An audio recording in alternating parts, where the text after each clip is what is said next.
Howdy, this is Alex with Good Enough Repairs, and previously I was looking at a 1978 Kawasaki KZ650 SR and the carburetors, and ordered in some kits. I was really happy with these kits.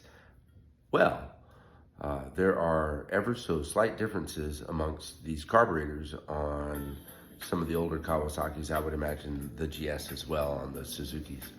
And what I found while I was working on this is that the float bowl gaskets are incorrect, and they all look very much the same. And in a pinch, it'll work, but the bike won't run the way it was designed. And what's happening here is I was replacing the diaphragms for the accelerator pump. And you can see that this one, is kind of worn out, has some holes in it, has seen better days, it's kind of crusty. We don't want that. All right, this one, a lot of them use just the accelerator pump, and they have that diaphragm. The diaphragm gets pinholes in it and worn out over the years, old rubber and whatnot. So it needs to be replaced. Not a big deal, can actually do that. The carb's on the bike, a little precarious, short, stubby screwdriver, not a problem. However, some of the bikes, they have an additional diaphragm as well with the plunger, okay? And all of this works with the vacuum on the bike. So I was gonna change all of this. The first kit that I had received was incorrect and for the diaphragm, so I had to order another kit, got the correct kit in, and took the airflow meter out and found that it was just as ugly, and you can see how awful that looks. It looks pretty bad. So we don't want to put that back in there. And I do have the correct one for it. So as I showed, I have the correct one. We'll go ahead and put that in. I cleaned all the passageways, pretty simple, pretty straightforward. Squirt brake cleaner or carburetor cleaner through it.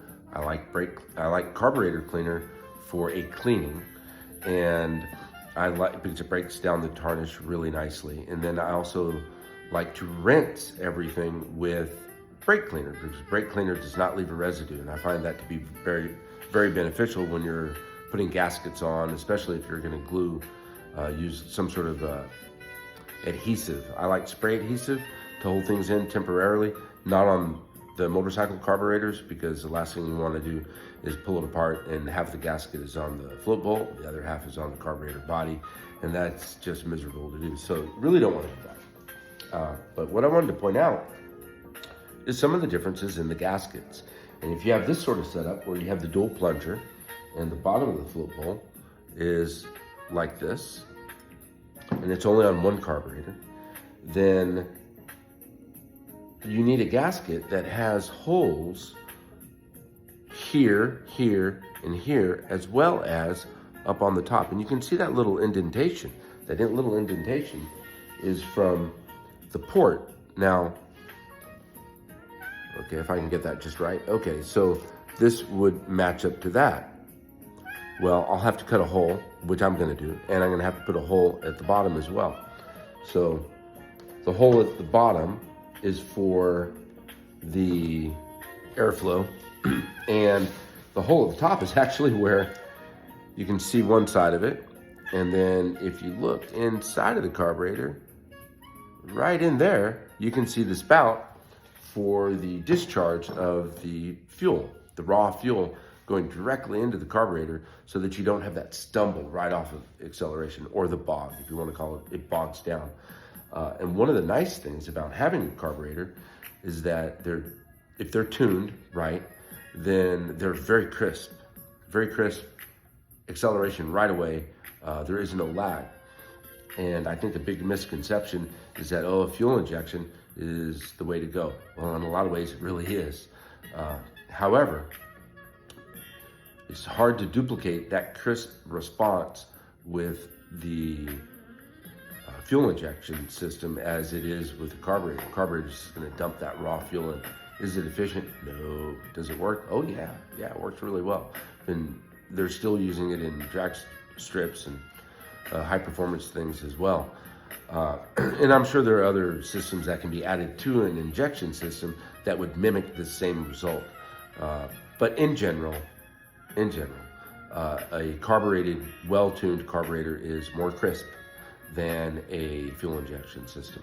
But I wanted to point out, again, just a quick video, that you need to make sure you get the correct gaskets. And the best way to do that, because you can't really go by year and make, because who knows what you'll get. I've gotten several things that were wrong, and they say that they fit this and they fit that, and maybe they do, maybe they don't. And so I'm gonna modify these gaskets because, well, that's just what I feel like doing. And I don't feel like cutting new gaskets, and I'm not gonna order new gaskets right away. I may later on. I did find a set of the correct float bowl gasket only for about $22 on eBay.